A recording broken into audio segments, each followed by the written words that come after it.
Hello. I have to get used to looking at you guys in the camera without like going cross-eyed.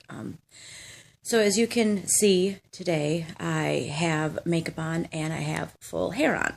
Well, it's done. It's all full hair. Anyways, I did this to piggyback what I said yesterday about how I am promoting self-confidence and self-love. And in my meditation last night, I realized that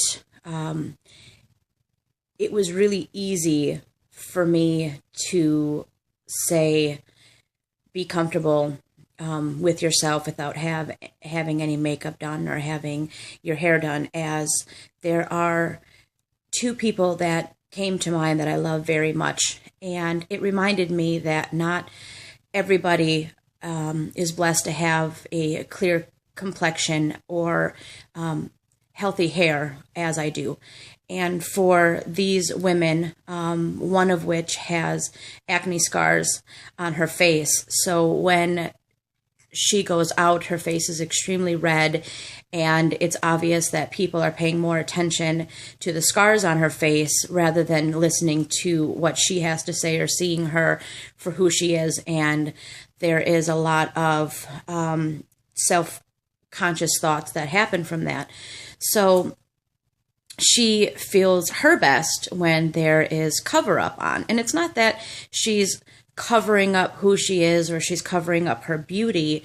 She's just ensuring that people will listen to her and look at her rather than, giving them an opportunity for judgment, seeing the scars that are on her face. And she feels far more comfortable when those are covered speaking with somebody. And that doesn't make her any less confident in herself as a person. And if putting on a full face of makeup helps you feel more like yourself, then so be it, then do it. As long as you're doing it for you and you're not doing it for other people.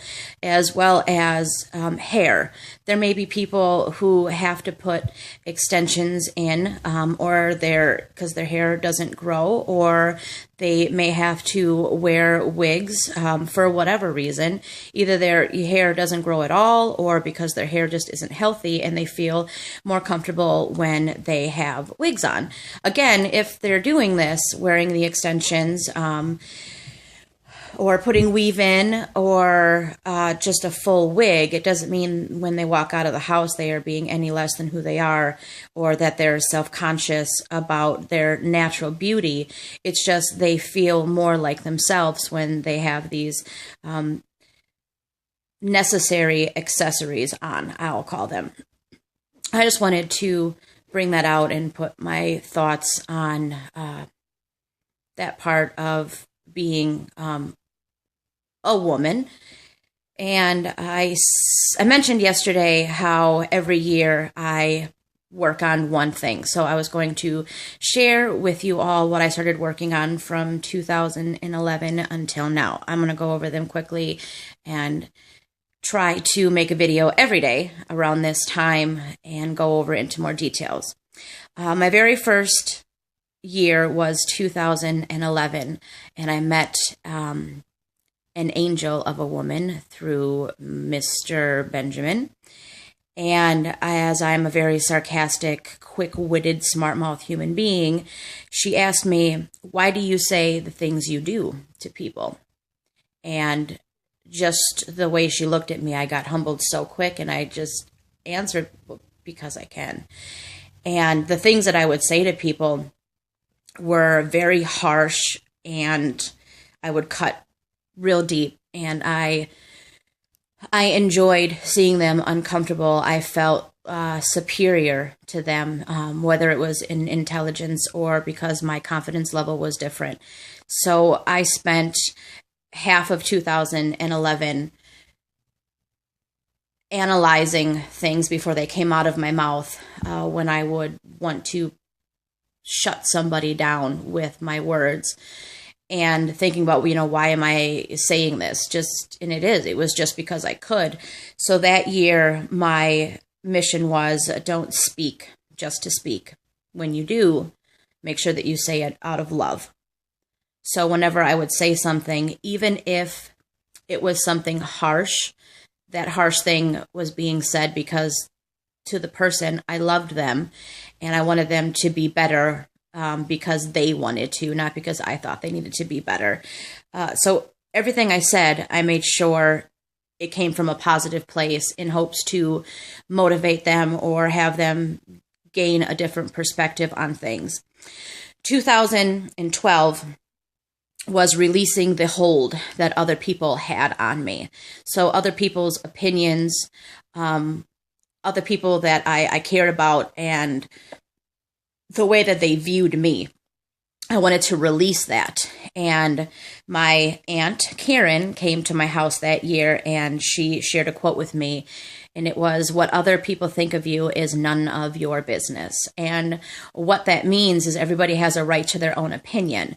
Somebody may think that I am overweight and sloppy, and it's none of my business what they think about me. So that is their opinion, and they have a right to that opinion. They have a right to think that I am out of shape and sluggish or ugly or mean or whatever it may be. That's their right. That's their opinion. As a human being, I have no right telling them what their opinion about me should be, but also being able to release that, if I hear that they say something about me, being able to brush it off and accept it and really mean that's okay. You have a right to feel that way, but I also have a right to not accept that. 2013 was not retaliating. I spoke about this in a longer message, and though this meant when people would do harmful things to me, I did not just lash out right away and retaliate against them. It wasn't an eye for an eye. It was more so learning compassion for another human being, because most people lash out at others because they are dealing with their own personal hell.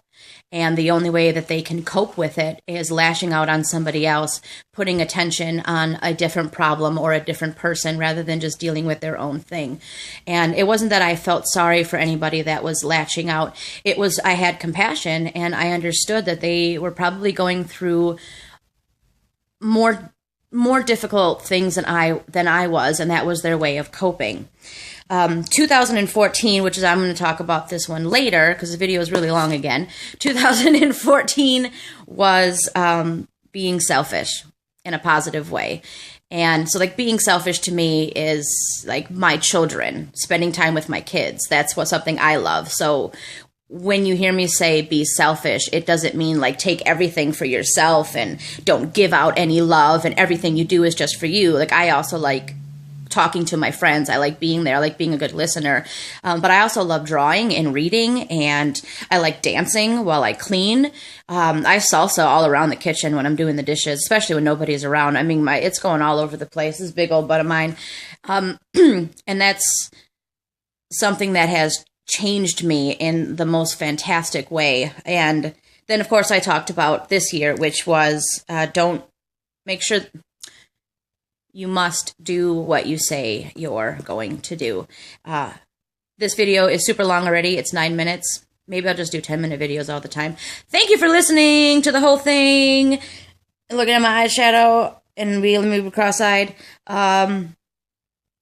Okay, yeah, I'm done. And then I still need to talk about Alana's book, maybe later, and other things. I said thank you for listening already. I did. Okay, have a great chicken. What's today? Chicken. That's my cat. Chicken.